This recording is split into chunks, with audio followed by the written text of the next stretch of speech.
पिछले कई वर्षों से ये देखा जा रहा है कि दिल्ली जो देश की राजधानी है, उसकी जो 26 जनवरी की झांकी होती है, जो हमारा टेब्लो होता है, उसको केंद्र सरकार बार बार रिजेक्ट कर रही है। ये बात बताने योग्य है कि 26 जनवरी की झांकी दिल्ली में ही होती है।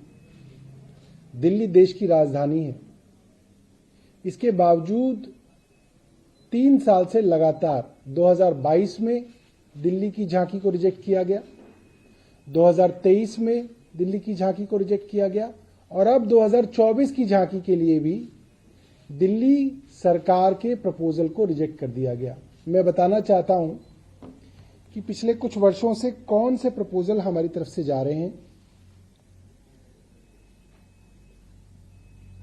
2022 में रिजॉल्व 75 करके टॉपिक था, उसके ऊपर हमारा डिजाइन दूसरे राउंड की मीटिंग में रिजेक्ट कर दिया गया। 2023 में नारी शक्ति विषय था, उसमें भी हमारा डिजाइन रिजेक्ट कर दिया गया और 2024 में विकसित भारत क्राइटेरिया था, उस पर भी दिल्ली सरकार के आइडिया को रिजेक्ट कर दिया गया। अब कल कुछ भारतीय जनता पार्टी के लोग कह रहे थे कि वो तो टॉपिक पे डिपेंड करता है, तो जो टॉपिक है, जो विषय है, वो केंद्र सरकार ही देती है। उस केंद्र सरकार के विषय पे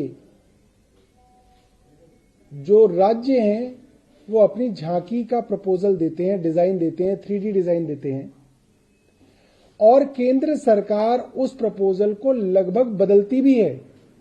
जितनी बार केंद्र सरकार के यहां मीटिंग होती है, उतनी बार उस डिजाइन को वो लोग बदलते हैं और उनके सुझाव के हिसाब से राज्य उसको बदलाव भी करते हैं।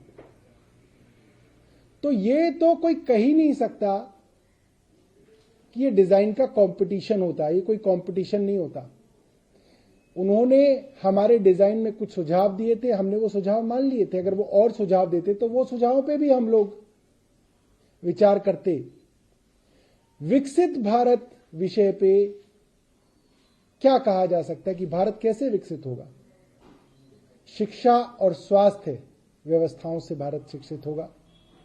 और दिल्ली सरकार ने अपने टेबलों के अंदर दिल्ली के स्कूल और दिल्ली के मोहल्ला क्लिनिक्स के मॉडल को प्रपोज किया था।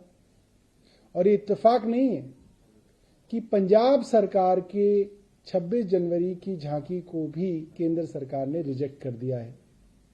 हमारा मानना है कि ये दुर्भावना वाला कदम है और केंद्र सरकार सिर्फ और सिर्फ आम आदमी पार्टी की सरकारों से